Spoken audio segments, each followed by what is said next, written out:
Here we go. Strap in. Woo-hoo.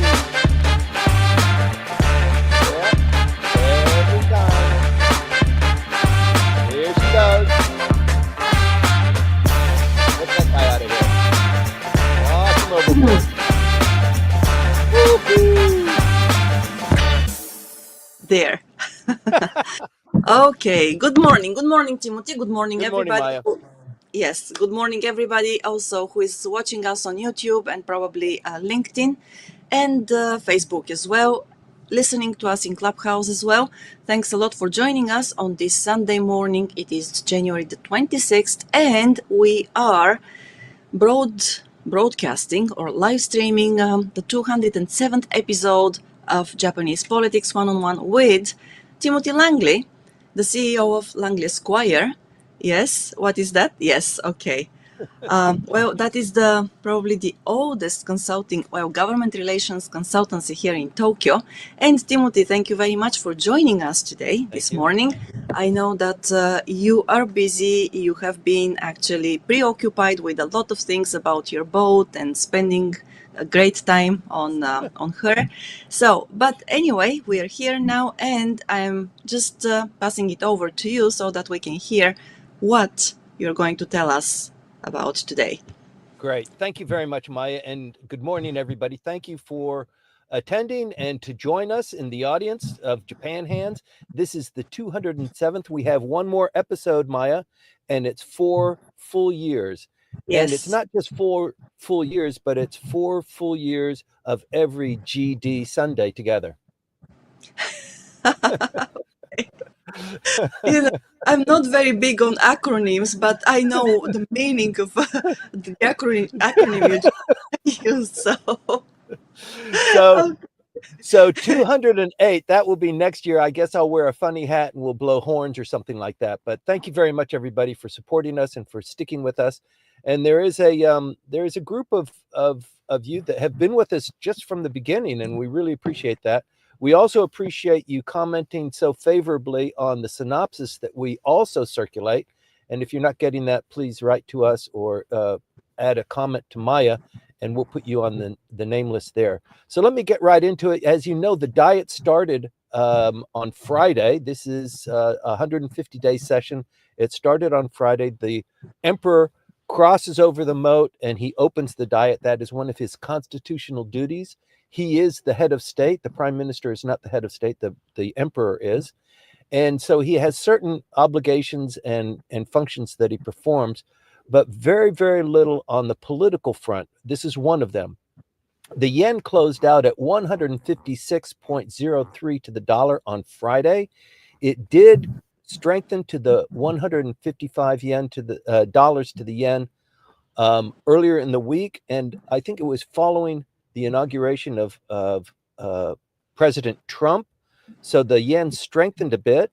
The president signed some executive orders. None of them had to do with tariffs. I think it relaxed people a little bit, and it strengthened the yen. It came back up to the 156 region, but it's, last week at this time, it was the same number, 156.28. So it strengthened just a tiny bit. And I think it encouraged the Bank of Japan. They had their 2-day meeting, as you might know or remember us talking about, on Thursday and Friday. So it always happens at the end of the month.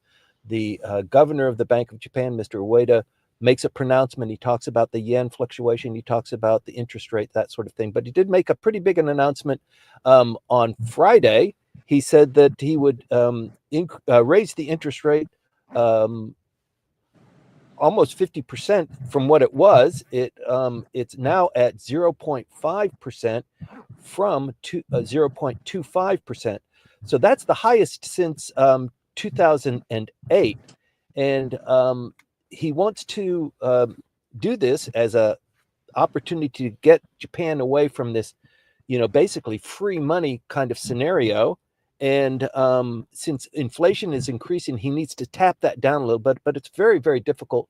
It's a very difficult thing to do. The highest interest rate now in 17 years.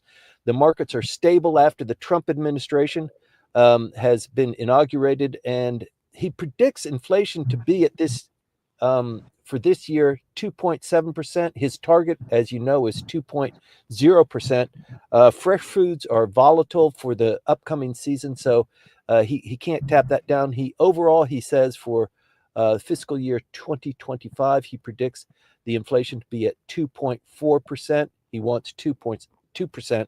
And at 2026, the next fiscal year, he says it'll be at 2.0%. Promise. So, also, Maya, I know you suffer from hay fever, among many other ailments, but not a Yes. but not an allergy to Sunday mornings at 8:20. But the Forest and Forestry Products Research Institute has identified pollen showing up in Tokyo on January 8th. This is the 1 month earlier than normal. This is pretty remarkable. It's the first time in the earliest on record. They started keeping records on pollen counts in 1985, and this number on January 8th for pollen starting to show up is the earliest that they've had so far. You might remember that last summer was the hottest summer on record, and the fall was the longest fall. So the leaves didn't start changing until October, November. But the pollen count is expected to hit Tokyo particularly hard. It typically starts in February and peaks in March, but the previous earliest time that it started was January 31st, and they're now saying that the pollen count is starting now in early January. So they've actually said, they put out a warning, please be prepared for it, Maya. The Diet opened, as I said, a 150-day session. They need to pass the 2026 budget. The draft was submitted, we talked about this, at the end of the last year. They finished the extraordinary Diet session, and then the LDP and Komeito offered their assessment of what the budget should be. And now everybody goes back and forth and they negotiate on it. And hopefully by the end of March, they have banged it out. But in order to pass the budget, the negotiated final budget requires 51% of the vote of both houses. So the lower house votes on it, the upper house votes on it. If they pass it by 51%, and it looks like it's going to be very dicey. But there's just a little bit of a technicality here. And I know this is just supposed to be brief, but if the lower house passes the budget and they pass it to the upper house and the upper house doesn't pass it, for the budget only, it goes back to the lower house and the lower house vote carries the day. So that's why everybody is so focused on the lower house and this need for the LDP and Komeito to get these another 11 votes. They must have these 11 votes in the lower house so that they can pass lots of bills, but in particular the budget. So that's what the big fight is about, and that's what we'll be going into, and you'll be hearing quite a bit about it in the coming weeks. Shohei Ohtani, as you might remember, he had an interpreter. The current interpreter is a fellow that actually went to St. Mary's with my sons, and he's doing a bang-up job. He's actually been traded around. You see him on TV quite a bit. But Shohei Ohtani's original interpreter has been arrested. He's going to be sentenced on February 6th. That's just in 2 weeks for pilfering, for basically stealing $17 million between November 21st and March 24th from Ohtani's bank account. This is to cover his gambling debts. The prosecutors have been seeking 4 years and 9 months with a 3-year probation. The defense wants 1 year and 6 months because, he's already suffered enough and he's just a very serious gambling addiction. So let's go light on him. So let's see what happens with that. It's not really political in nature, but it is something. Shohei Ohtani has political implications too, as does a lot of things going on in the sports field and in the entertainment field, but I'll get into those later. Maya, I want to turn it over to you, but I just want to tee up these first points for our audience. Maya? Yes, thank you, Timothy. And before we continue with the details and a deeper dive, actually, I want to say thank you to our first sponsor. Here we go. with Kanchu. So Kanchu has been very gracious to allow us to promote them here on this podcast. So at Kanchu, you can connect with James Howell. You'll see here his email address, and also please be informed that Kanchu does buying and selling real estate in Yokohama. They do real estate investment and property management. They do this in both English and Japanese. So even if your Japanese is not native level, you can still work with them. So please do not hesitate to connect with James. You can also find him on LinkedIn, and from there you can start your project. So thank you very much, Kanchu. And Timothy, once again, I'll ask you to continue with the details this time. Okay, thank you very much, Maya.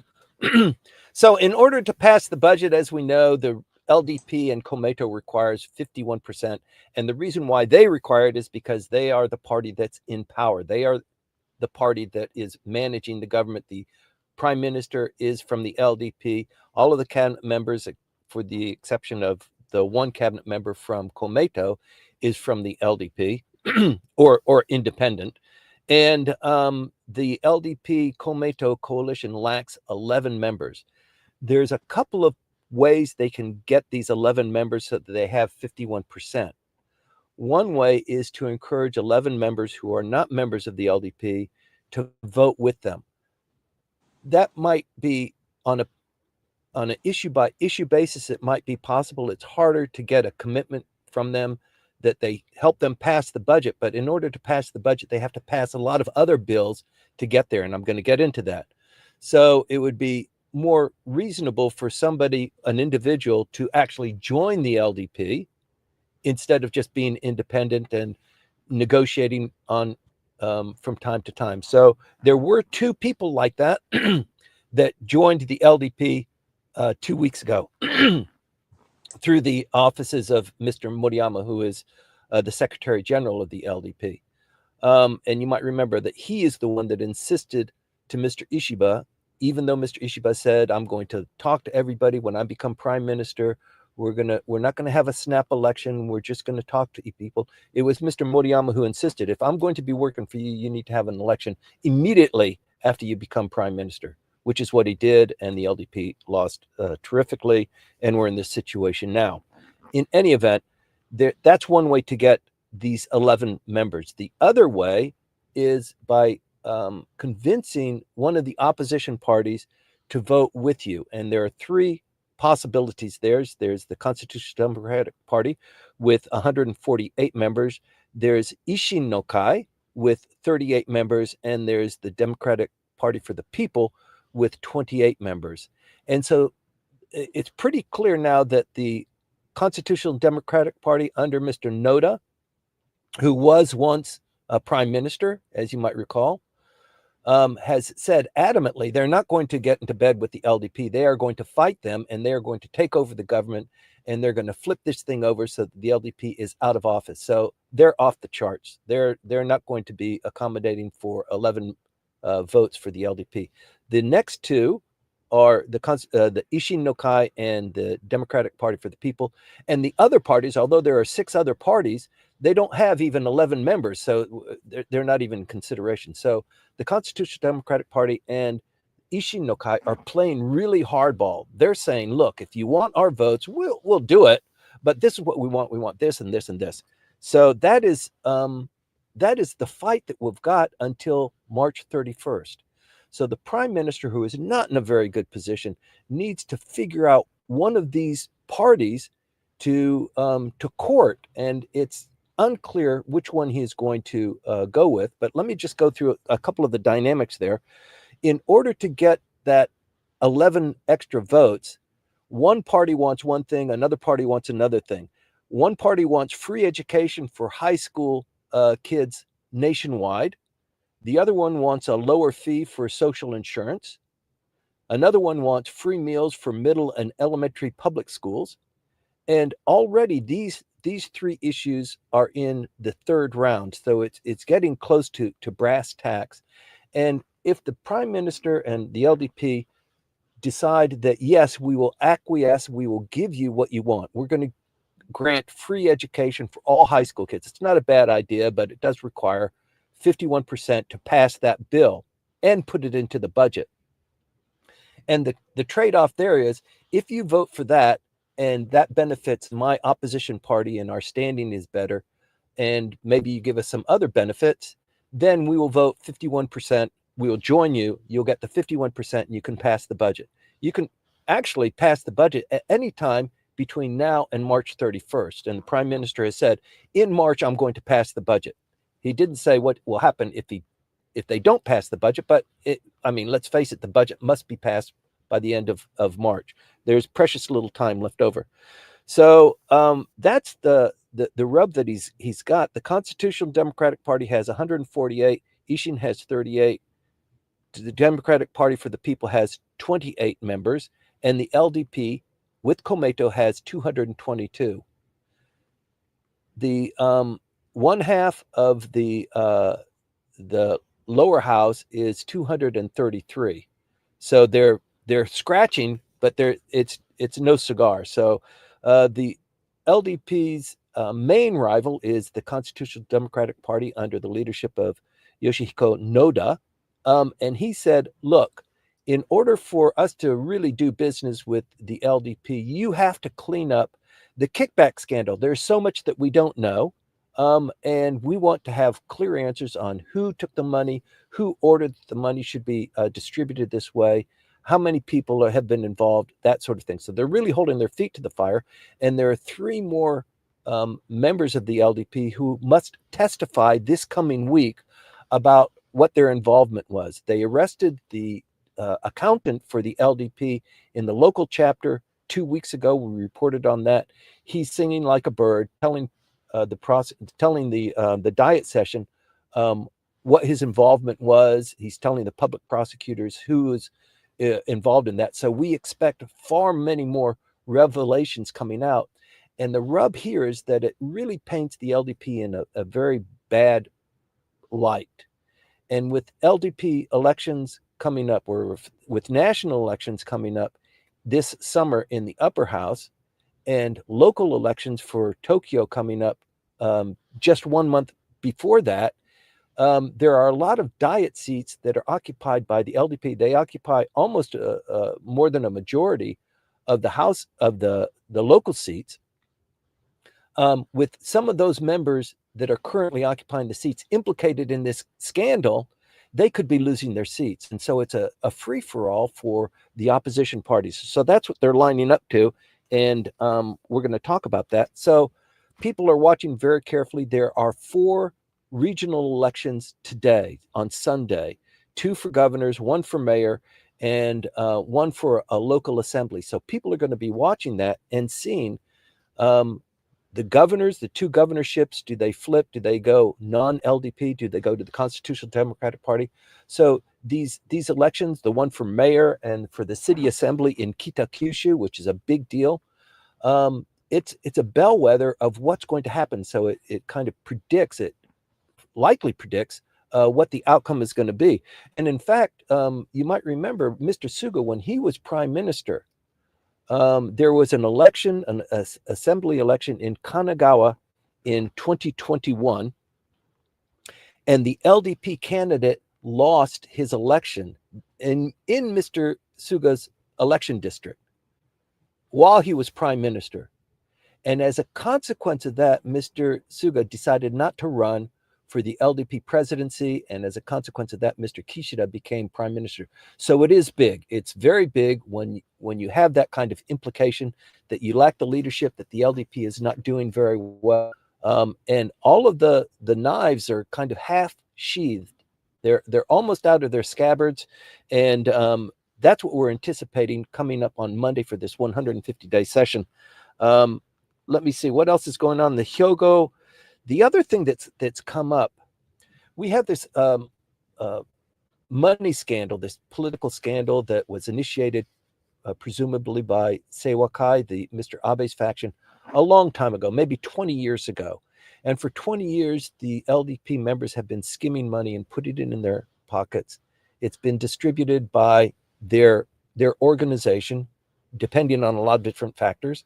And it came to light. The public prosecutors jumped on it, but they only calibrated the calculation of how much money each of these members got for about 2.5 years.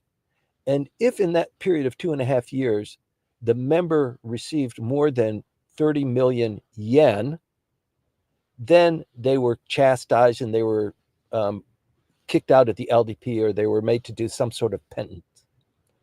And there were about 6 people that fit that category. Almost all of them lost their election in this last election. Not everybody did. Mr. Hagiuda, who is in Tokyo, he's a Tokyo assemblyman in the lower house in the 24th district of Tokyo. He came back strong. He was actually one of the top people in the Seiwa-kai. So it does make you scratch your head that somebody of such power and prominence in the faction run by Mr. Abe, which was criticized for this money scandal, and he also was criticized. He's one of the ones that received presumably more than 30 million yen.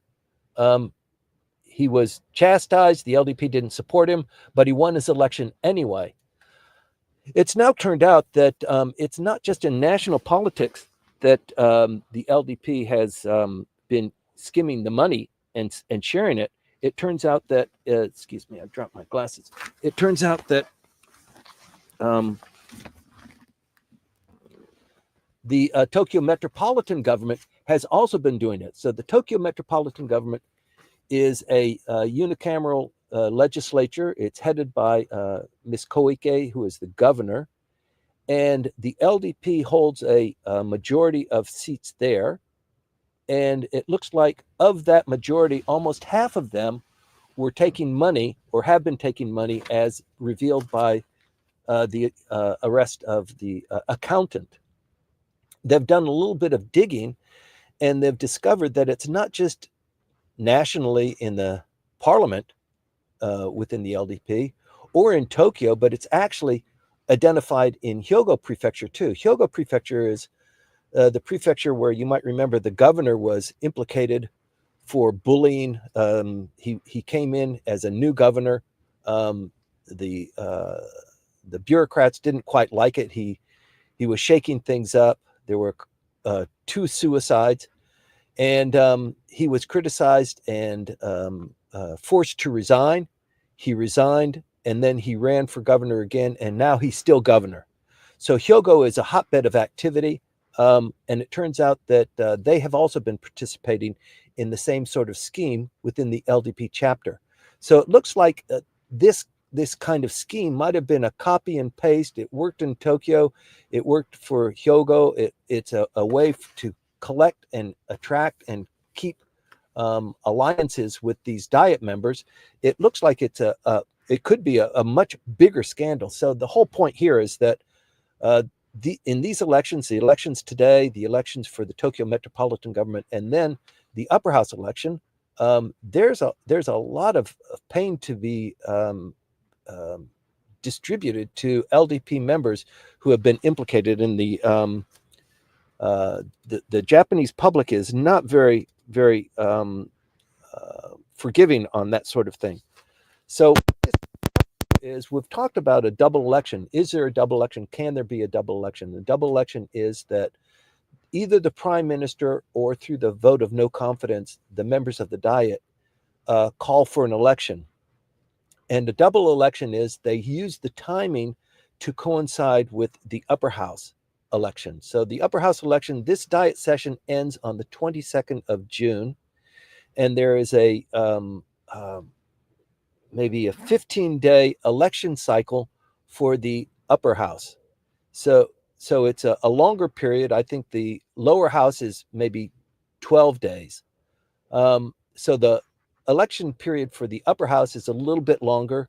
There are fewer members there. In the upper house, there are 248, and 50% of them will go up for an election this summer. And the plan is, not the plan, it hasn't been revealed yet. It hasn't even come up, but the option to have a double election so that not only 50% of the upper house goes up for election, but the entire lower house goes up for election too. if blood is in the water, if the LDP loses significantly in these 4 elections today, and in the upcoming municipal elections in Tokyo that happen almost a month before the upper house elections, if the LDP gets kicked around again, then you can imagine that the opposition parties will join forces. They will push for a no confidence motion, and there will be a closing of the House and a double election. And I think that the prospects of a double election are pretty ripe. And if you look at the momentum, and if you look at the way things have been building up, if you've been following this program, I think you would get that sense too. So it's a very difficult time for the prime minister, and it's something that we should watch very carefully. Once again, I don't mean to put too much of a stress on it, but Mr. Hagiura was of the gang that was running Seiwa-kai after Mr. Abe died. Mr. Hagiura was in that leadership. He was very close to the prime minister. And they don't know yet who is the person or the group of people who countermanded Mr. Abe's order. Let's stop this money scandal, this skimming of the money and distributing it. It doesn't have a good feel. I don't have a good sense about that. So let's stop it. It stopped until he was assassinated. So a period of about 2 or 3 months. And then after he was assassinated, it started up again. And that's when Bunshun and the Akahata and the press started to pick that up. And then it just really totally snowballed. So we're going to continue to watch that. We're going to watch what's going on and how these things build up, and we'll continue to report to you. We appreciate it that you joined us on, every week. There are other briefings that you can get to on a monthly basis, but we try and keep it crisp and as tight as possible. Please send us your comments and suggestions and, your high fives. We asked you last week to share the comments. We got a lot of results from that, and really appreciate you accommodating us and sharing it with your friends. There's another scandal that's going on. I mean, you can't talk about Japanese politics without the influence of scandals. This next one is not really in Japanese politics, but it's a part of Japanese society that really dominates culture, and that is television. Fuji Television is involved in a huge scandal right now. I've resisted reporting on it because it didn't really impact politics that much. But this scandal is really starting to snowball, and it looks like maybe Fuji Television might go bankrupt as a consequence of that. They are going to have a real press conference tomorrow. Everybody's looking forward to that. That will be open to the press. This will be the second press conference that Fuji Television has organized. The first one was seen as a car crash and not very well managed and kind of deceitful. And so they've caught a lot of flack for that. One of their foreign shareholders, Dalton Investments, I think they hold maybe 7%, a pretty large amount since the shares are distributed. They were very dissatisfied with the performance, and once the scandal had been revealed, and the scandal just once again, there's this, everybody knows who SMAP is. It was a boy band that was very, very popular for a long-running period of time. They disbanded, and one of the members became a commentator and a host and very popular on television. And it looks like in Japanese television, I mean, television in Japan just dominates. Every house has at least 2 televisions in their house. NHK knocks on the doors and forces people to pay a commission or a tax on that. And television in Japan, especially NHK, and just that media holds such a powerful sway in this country. And so somebody like this SMAP individual, his name is Masahiro Nakai. He apparently, it's something of a common practice that they go to parties, they have dinners, things like that, and the girls are pretty much bandied about, offered, without too much consideration about, what's proper. It's just kind of one of the cultures apparently they've discovered within Fuji. And so this has come into really be an explosion. The girl that was implicated went out to Nakai and said, "Look, you've violated me. I don't know what happened. I'm not reporting that sort of thing happened, but I've been mistreated by you, and I insist that you pay me some consolation money." And he did. I don't know if it came out of his pocket or if it came out of Fuji Television's pocket, but she was paid 90 million yen. That's in US dollars about $570,000 just to be quiet and to put this thing away. That was discovered by Bunshun, and then another magazine came up, Josei 7, broke the story, and now he was implicated, and they covered it up. They tried to hush it up. And they had a news conference that tried to deal with it, and that's the car crash that I was talking about earlier. And so this thing has led to all of the companies that promote their services and products, Toyota, McDonald's, all these big companies, Asahi Beer, to cancel their contracts. So now Fuji Television, a huge broadcasting, with huge overhead. It looks like they, without these sponsors who have been abandoning them in droves, just might go bankrupt. And so everybody's anticipating what's going on there. It's actually reached the level of consideration from several members of the cabinet who have asked that they do a review and make sure that Fuji Television is not advising them. They're not promoting certain of their issues or their promotions through Fuji Television. So everybody is just distancing themselves from that. In other news, Ishin-no-Kai,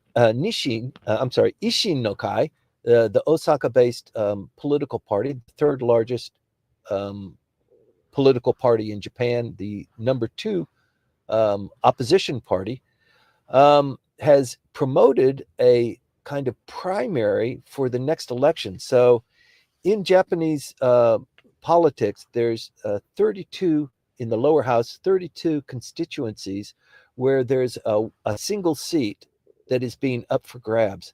And so that means that the LDP typically has a candidate there, and then the other opposition parties also run candidates, or maybe they refrain from running candidates.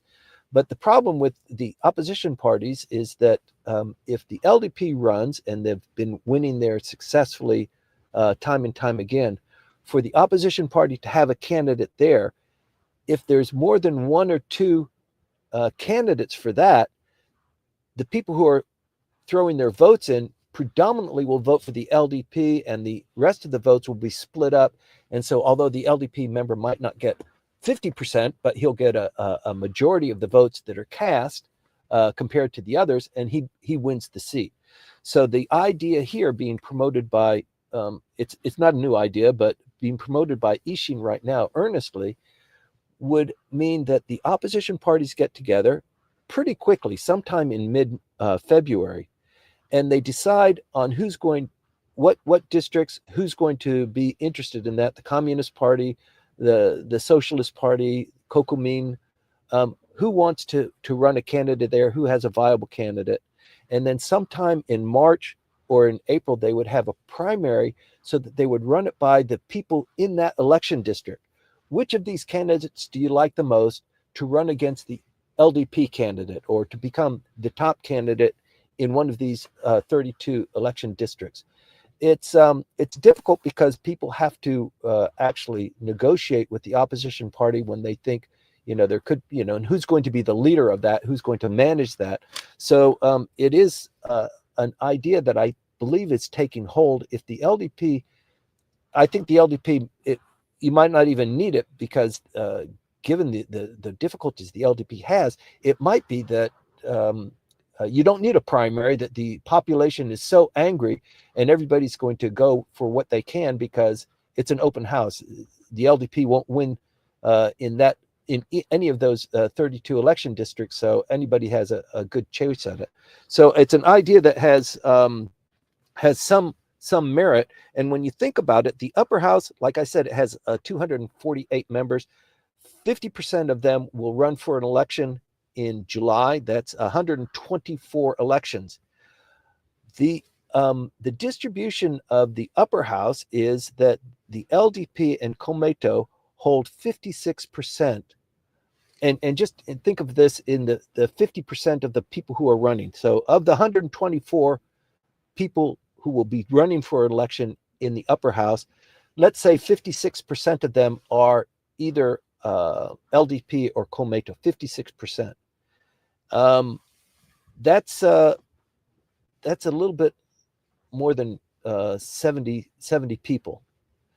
The Constitutional Democratic Party has 16%, so that would be about 22 people.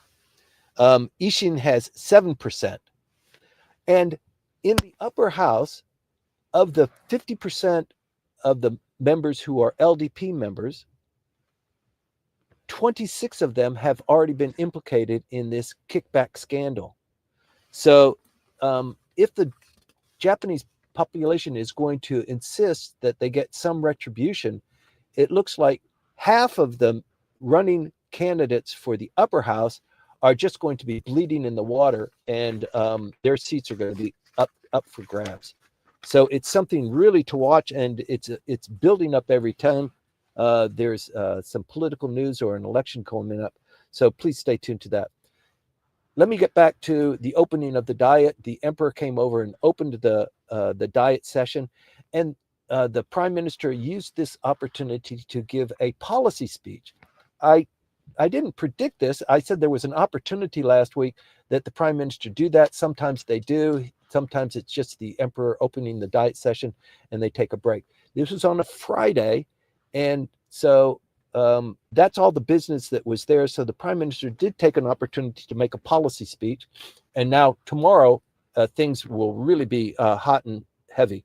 But what the prime minister did talk about is important to him, his pet projects, what he's intending to do in this Diet session, and how they make progress on that will indicate what his level of appreciation is, or how much power or how much sway he's got. So if he wants any of these issues to go forward, he's got to accommodate some of the opposition parties. So he needs 11. If you give me what I want, I will give you what you want. And so there's this horse trading. So he's got this laundry list of things that he wants to achieve in his administration. So it's kind of like a shopping list, and a kind of signal to the opposition parties of what else the LDP would like to get in exchange for your voting on behalf of passing the budget and getting your pet projects done. So he's proposed a 200 billion yen revitalization policy. So that's about 1.3 billion US dollars. He's got a 5-pillar plan for revitalization. So he's always held himself out to be somebody like Kakue Tanaka, who came from the regional districts and wanted to promote them, build highways, build bridges. He became very popular and a very powerful prime minister as a result of that. That's the kind of model that Mr. Ishiba is proposing. So he's got a 5-pillar plan for revitalization to create regions that will attract young people, to decentralize society, to support joint startups, and to focus on developing clean new energy, digital transformation, and artificial intelligence, and to close the gender gap, pay, and to dispel this kind of unconscious bias between men and women that is frequent in a lot of Japanese companies, and especially in the region. So this plan is to keep the young kids more bound to staying in the places they were born and raised, rather than rushing to Tokyo or Osaka or Nagoya, to the big cities, which has been a huge demographic shift that's been going on for 40 years. He wants to relocate industrial, state, and academic institutions outside of Tokyo. We have heard this for years and years and years. That's one of the reasons why Tsukuba was created, to be a kind of a potential second capital of Tokyo should a disaster hit. And it's been built out. If you've been to Tsukuba, it's wide boulevards. It's got lots of room to grow. But the prime minister wants to move even more out. He wants the administrative bodies to move out of Tokyo. We've seen a little bit of that. The digital agency, for example, and I think it was the cultural agency moved to Kyoto, and so the bureaucrats are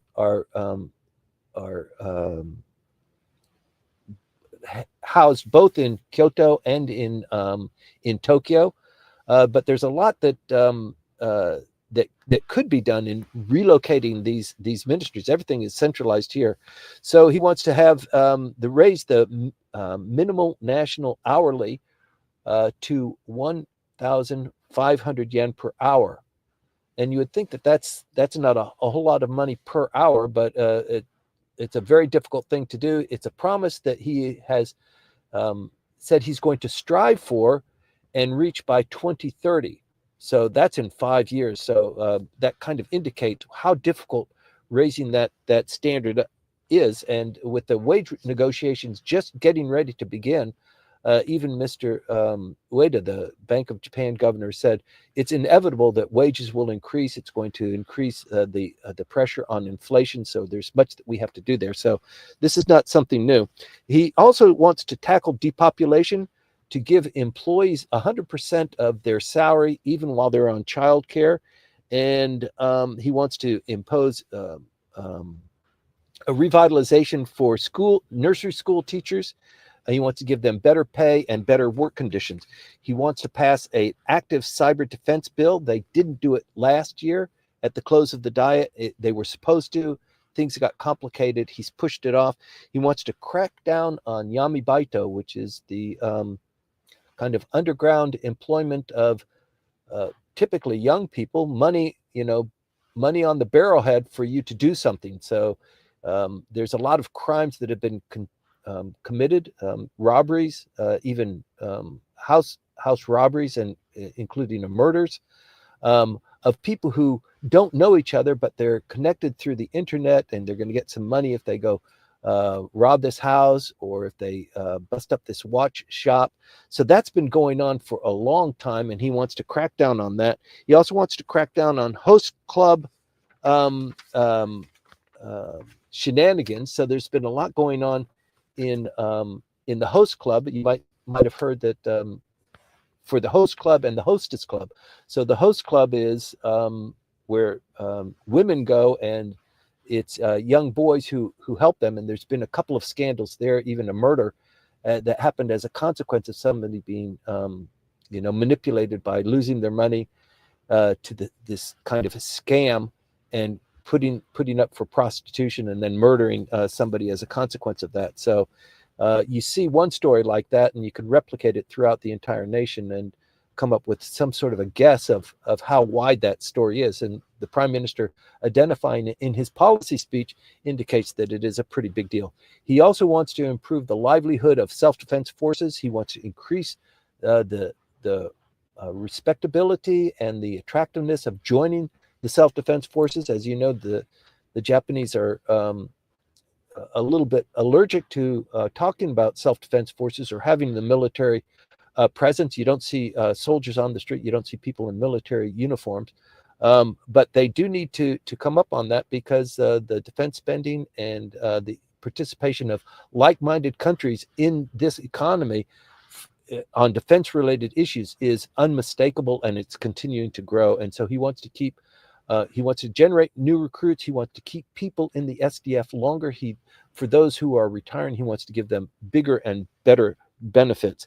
And then the final thing he talked about is that he reminded people that this year is the 80th anniversary, or the 80th, it's not an anniversary, it's 80th commemorative year for the end of the Pacific War. And so you can anticipate perhaps this summer maybe some special activities or some special recognition as a consequence of that. There are other things that we can get into. I'd like to push that off to the Q&A, because we've got such a great audience of Japan hands, and people who really know what they're talking about, and we all learn as a consequence of that. So Maya, I'd like to end my briefing here, and maybe we can go into the questions and generate some heat and light. Thank you very much. Thank you, Timothy, for the details and going deeper than on any other day of the week. Sorry, I just get stuck. Okay, forgive me for that. Before we go, okay. Come on. Okay, before we go into the questions and answers, I want to also say thank you to our other sponsor, that is Houze. So Houze offers also bilingual services in custom home design and construction. They do commercial building construction as well. And you can find them online at houze.co.jp or webmaster at houze.co.jp, or you can also connect with Hana Uroshizawa Howell on LinkedIn. You'll find her contact details in the description of the video on YouTube. And now we are going back, Timothy, to the questions and answers. So many thanks to everybody who writes questions to us and sends them, and also thanks for sharing your comments with us as well. I want to start with a comment from Daniel Maggs first, before we go into the earlier comments and questions of today. Hi, Daniel. Hi, Daniel, and thank you for sharing that. So Daniel writes about the LDP's history of money. So basically, while we were talking about the slush fund scandal, Daniel shared his thoughts on this. So he writes, the LDP's history of dirty money goes right back to its founding. The CIA facilitated the seizure and transfer of assets from China on the black market to provide initial funds, and made covert payments to LDP members for years afterwards through to the 70s to gain information and help gain acceptance of US bases, etc. Yes, this is a bit of history which is not widely promoted, and I think that not many people are aware of it actually, but it is there, and that's what it was. Okay. Yes, I don't have I don't have much to add to that, Daniel. I appreciate the insight. It's something that I think a lot of, I mean, most of the Japan hands are familiar with that, and the creation of the Liberal Party and the Democratic Party and the merger of them, and the involvement of the United States and the CIA in doing that, and all of the money that was generated, and all of this, I mean, at that point in time, stabilizing Japan was such a big issue, and the communists were really making great inroads here, and it was just a huge challenge. And that's why the LDP was initially set up. And I think probably that involvement never kind of disappeared. It disappeared from the public eye and from people talking about it. But like as Daniel points out, it's just a part of the material that makes up the situation that we have. But yes, there's been lots of efforts to clean it up, to make things more transparent. But it always makes studying Japan that much more interesting. I appreciate it, Daniel. Yeah, thanks a lot for that. And while you were talking about the slush funds as well, Manabe-san shared a question with us. So the question is regarding the multiple cases of slush funds. Professor Kobe Gakuin University professor Kamiwaki investigated methods and the establishment of a process to bring charges. So do you think that this will put pressure on a base-to-base or case-by-case basis, or is it going to bring an organizational change in the LDP? I think what happened with the Kobe professor, Kamikawa, I think initially he started with the local elections, and he saw this pattern, and then he thought, I wonder what happens at the national level, if something like this could be at the national level. So I think initially his scope was not so broad and so aggressive, and he found out some things, and he just took his intuition to the next level, and he went higher. And once that story and his research was picked up, and was initially picked up by Akahata, which is the newspaper of choice for the Communist Party. It's produced by the Communist Party. It's the fees that are generated from sales of Akahata support the Communist Party. And then it just took off after that. Then everybody started writing about it. So Mr. Manabe's question is this example of the slush funds that are at the national level and now presumably at the local level, is that going to be a trigger to clean things up? You know, for those of us who have been watching for a long time, we have this aspiration and this hope that change is right there. And we are frequently disappointed. And the disappointment comes because the Japanese population, when it comes time to vote, they typically go with the status quo rather than with something that's innovative. That's what's so remarkable about the Trump victory, is that it is different from that. And getting voters, not just Japanese, but voters in general, to decide something that is not the status quo takes an enormous amount of energy and inspiration. So I don't know if this scandal will. It's a pretty big one, and it really remains to be seen. But let's watch what happens in these elections today, and report on those next week, and then the implications that they carry in moving forward towards the Tokyo metropolitan government elections in June. But I think, yeah, you know, this thing could snowball. And as I mentioned, it's a real tinderbox, and all you need is a couple of gusts of wind to kind of fan those flames, and you end up with a completely burnt out city like in Los Angeles. And that's the situation that I think we are approaching. Yes, I also was wondering this morning, so how long do you think the opposition will continue grilling the LDP for this scandal? Because obviously, to me, it looks like they will continue doing that until there is some resolution which is satisfying, Yeah. basically not only for the opposition, but also for the general public and probably, people out of the diet. So And for the LDP is, yeah, go ahead, sorry. no, I just wanted to answer the first part of your question before you get into part 2 and 3 and 4. Mm-hmm. So for the LDP, for Mr. Ishiba, he thought that the scandal was all behind him when the election was finished. The LDP lost some seats, and now they've cleansed it, and now he's moving into the supplemental budget and the extraordinary diet session. He wanted that to be finished by the end of last year, and it didn't. Excuse me for interrupting you. No, that's fine, because it seems that the LDP has not yet come with a satisfactory resolution of this issue. And also, many people continue wondering. The thing with the secretaries, blaming everything on the secretaries, is also another thing that probably very few people accept as a plausible explanation, right? Yeah. And yes, because we all know that the secretaries actually they obey orders and they listen to. Yes. So to talk about the opposition parties and when are they going to let up? They'll let up when they feel like maybe there's contrition, there's some sort of plan to repair the damage that has been done. Mr. Moriyama, the Secretary General of the LDP, made a comment last week that kind of excited the opposition, not in a good way, in a bad way. He said, so I understand that this kickback scandal is going on in Tokyo metropolitan government too. My gosh, I can't believe it.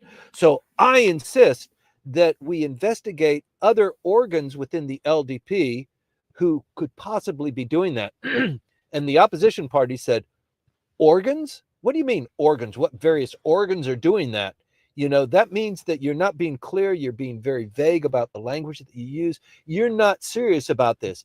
Your bread and butter is this kickback scandal that you also participated in. So the LDP is not full of contrition. It is not remorseful. It is not going to change its ways. We insist that you stop the collection of these funds, that you don't take funds from corporations, from foreigners, that you do it just like all of the other parties do. You either sell a newspaper or you do it some other way, but the way that you guys do it means that you're always going to be in power. So we want a blanket rejection of this tactic of collecting money. That's where the rub is. Right. Okay. Thank you for that. And we've got a couple of comments also on LinkedIn and in Clubhouse. So Hiroko-san, please give me a couple of minutes to address other questions that came earlier. And also Cam, please, thank you. Please allow us to answer your question in a while. So first of all, there are three questions on LinkedIn from Byron again. And the first one is, in February, it is expected that PM Ishiba will visit Washington, D.C. for a summit meeting with President Trump. What, in your assessment, are the major issues that are likely to be discussed at the meeting? Well, hopefully they stay off the golf course. Right. Okay. So this, I guess maybe this came from Cam. I don't know, but the window of opportunity is 3 days: Saturday, Sunday, and Monday. The diet will be in session. He should have gone when he had the opportunity. It wasn't right. The atmospherics weren't good. He didn't do it. The only other opportunity is in mid-February. We have a 3-day weekend, and that's the time that he plans to go. So if there's going to be a summit, he'll travel. Maybe it'll be on Sunday and Monday, but he's got to come back to Tokyo because the diet will be in session. And as you know, there's a lot going on. The Constitutional Democratic Party member has the chairmanship of the Budget Committee, and the secretary of the chairman of the Budget Committee has the ability to call anybody for testimony. And if Mr. Ishiba is getting pummeled by the opposition parties, not just on the money scandal, but on many other things that are going on within the LDP, and making him look bad when he's supposed to be showing up with a summit with the United States or just to meet Mr. Trump. It doesn't need to be a summit. I mean, that's a pretty big deal, but maybe they pull that off. But I think just the opportunity to meet with the president and get some skin there, that's what's important. My interpretation is that President Trump is not that fond of Japan or Asia. It was great that he had this bond with Mr. Abe, and so that was very helpful. But I think he's more he's a New York guy, and he's mostly focused, as we all know, on the United States. And Europe is one ball of wax, and Asia is a completely other one. But Japan is America's number one ally, I think you could say.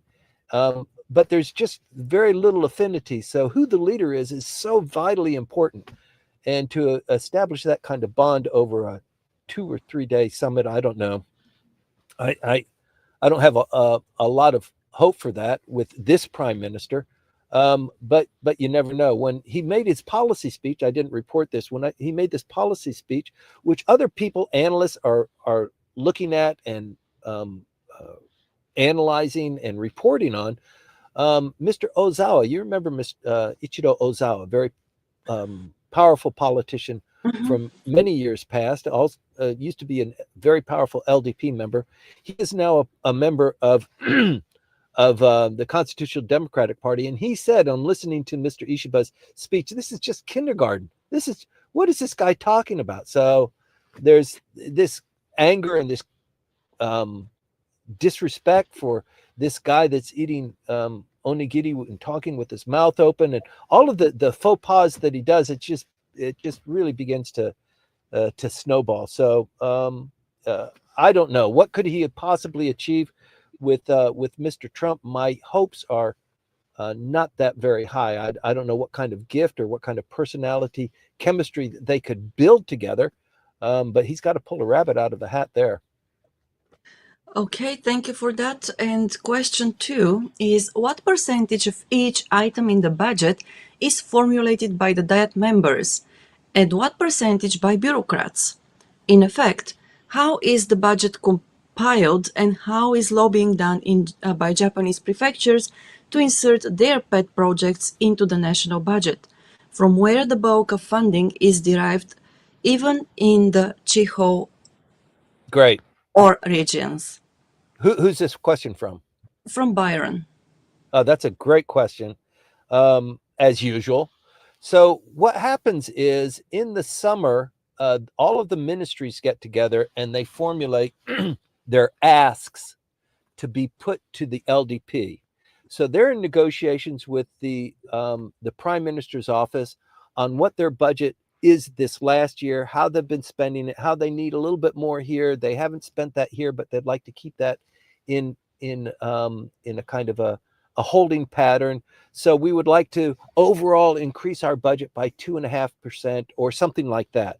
So all of the ministries do that. They lobby with the Prime Minister's office, and they come up with some form. And the Prime Minister's office will say, "Look, you haven't done this, or there's too much money being spent here, or we have to do this. So revise your budget request accordingly."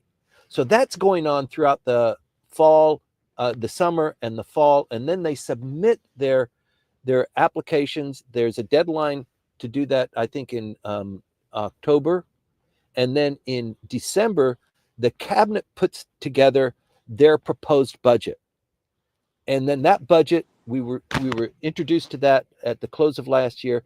That is given to the Diet overall at the start of the Diet session. So that we're just one day into the Diet session now. They've received that budget, and now the Diet proper will negotiate on it. So that's how that process works. The bureaucrats are the ones who write the budget. They're the specialists. The politicians, they don't have that kind of expertise. They might advise and consent and cajole and tell people, or tell the bureaucrats, in my particular district, I need a little bit more money. I need that highway built. I need that hospital. And depending on how persuasive they are, or how much pull they have, or can they get their faction, or can they get a coalition of Diet members to insist to that particular bureaucracy or to the Prime Minister, then they can get some skin. But it's basically all left up to the bureaucrats. They're the number crunchers. Right. Okay. Thank you for that. And the next question from Byron again is, this Sunday morning program has become a feature of our lives too, as it must be of yours. Would Timothy and Maya tell us a bit about what made you stay in Japan, and indeed something about your families? Are Timothy's kids planning to succeed him in the public affairs and government relations business, as is often the case in Japan? Boy, Byron just never stops, does he? No. Okay. Maya, do you want to respond to that? Well, I think I can write a book about that, and definitely maybe we can have a separate talk about this. Yeah. But yes, so basically, what is the first? What made you stay in Japan? Well, personally, for me, it was my family. So I met my husband back in Bulgaria. We got married. We came here, and we have been here for almost 24 years now. So, a long story short, that's it. Yeah. Okay. I hope it's it's kind of personal. I don't like to disclose too much personal details online, but well, I hope, Byron, that it actually satisfies your curiosity to a certain extent. So I love Maya's story, because I think most of the people that are Japan hands in this audience, they're very different from Maya. Maya just fell in love with some guy when she was in Bulgaria. She had no interest in Japan, but this guy was cool. They got married, and then she plops down in Japan. And this is what, 22 years ago? Oh, 25 years already. 25 years ago. And I mean, look at you. I mean, look at me. I mean, I don't stand out, but I don't have blonde hair and blue eyes. And what you've done with your career, and for me, I drove myself to come to Japan. I wanted to be here. So I don't mind putting up with some of the trials and tribulations and the punishments and the just, what you go through and trying to assimilate in this country. But everybody does it. You come in, you're an English teacher, or you're a scholarship student or something like that. And it's a tough row to hoe. But I just really admire what you've been able to achieve, Maya. But Oh, on my own, oh yes, but on my own personal background, I don't want to get too much into it. I grew up on Okinawa. I'm an Army brat. So during the Vietnam War, my family was stationed in Okinawa. And when I was 16, I went back to the United States, and I just couldn't kick, what it was like growing up in Japan. Although Okinawa at that time wasn't really Japan, it still belonged to the United States. Richard Nixon returned it to Japan in 1972. So I've just been here, off and on for 40 years, and have had a great career, a great time at it. Excuse me. I have 4 kids. I'm married to a Japanese national who I met when I was working in the parliament. So you know that I went to Japanese law school, and then I worked in the Japanese parliament, and I met this young lady inside the parliament. She was also a diet secretary. I went back to the United States to finish law school at Georgetown, and eventually got married to her. I have 4 kids and 3 boys, and my youngest is a girl. She's living in Dallas, Texas, but the 3 boys are here in Japan, doing their own thing. And I don't think any of them are going to succeed me, but I think that they're going to pursue their own interests, similar to what I've been pursuing in Japanese politics and lobbying and government affairs and solving problems. So it's a vibrant economy here. I don't like to go into too much detail there, but I appreciate the question. right. Okay. So Byron, I hope that this is satisfactory. And then if you want more details, probably you need to talk in person or face to face. Yes. Okay. So and then I'm going to Clubhouse, and Cam has a question there. My good friend Pete Hegseth was confirmed today as the next Secretary of Defense during his confirmation hearing. During that hearing, he said that his focus will be in the Indo-Pacific region. How is Japan viewing Pete, and where do you see this relationship developing over time? I don't have any insight on what the self-defense forces, the Japanese government views the Secretary of Defense. I think he's a great choice. I understand that there was great controversy. I was always following your post, Cam, on the proceedings that I guess they finalized on Friday. It was really touch and go, pretty exciting.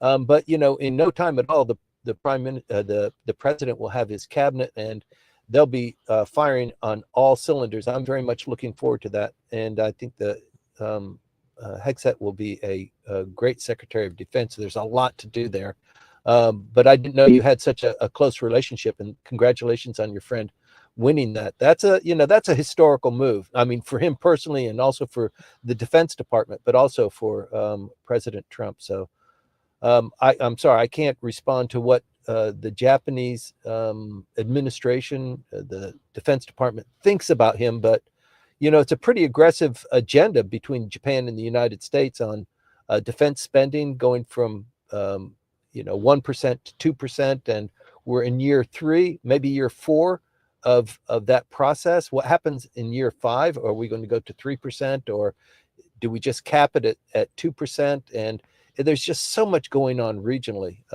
and I think there's going to be a lot more going on too. Maybe that's one of the topics of conversation when Mr. Ishiba meets with President Trump in February. Right. Thank you very much. And Patricia, you're welcome. Thank you for being with us every Sunday morning. Now I'm going, oh yes, thank you, Richard, for that as well. So, and going back to LinkedIn, where Hiroko-san writes, one of my friends used to work for one of the broadcasting corporations here. Although it was many years ago, they were one of the most conservative organizations. No full-time female workers, including casters. They were contract-based workers, not the employees of the company, so their status was very vulnerable. Mm-hmm. Yeah. So I also have a friend who just a couple of years ago, she worked for one of the TV broadcasting companies here in Tokyo. And she said the same thing. And it was just, I think, 2 years ago.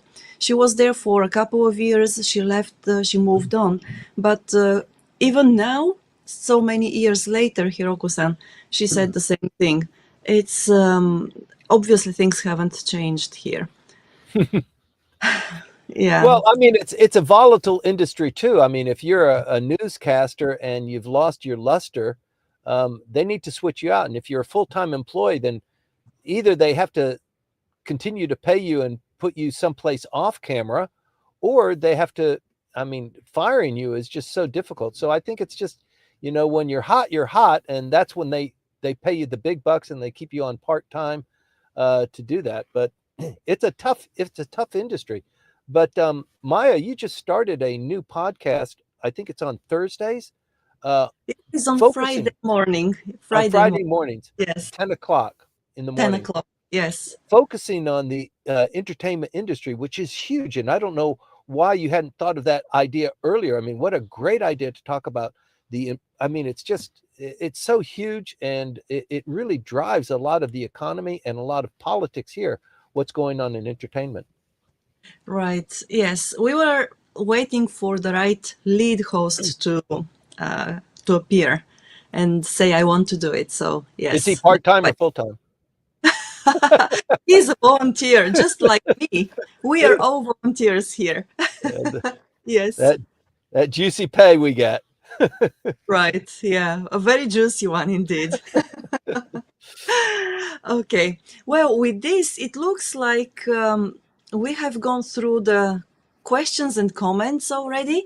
So, Timothy, thank you very much indeed for being with us once again on this Sunday morning. Next week, we're going to celebrate the 4th year anniversary of this podcast. So it's going to be really around 4 years. And if you come with us, if you are with us, we'll be very happy to have you and hear from you as well. If you're listening to us now, or you're going to listen to us later, let us know that you have been here. Hit like, subscribe, or follow. Please do that. So yes, we appreciate that. And then again, Timothy, thanks a lot. I know that you're eager to go. You're eager to maybe sail. I don't know. There is a lot of wind here in my part of the town. There's a lot of wind here. You can see, I'm parked right here on the coast.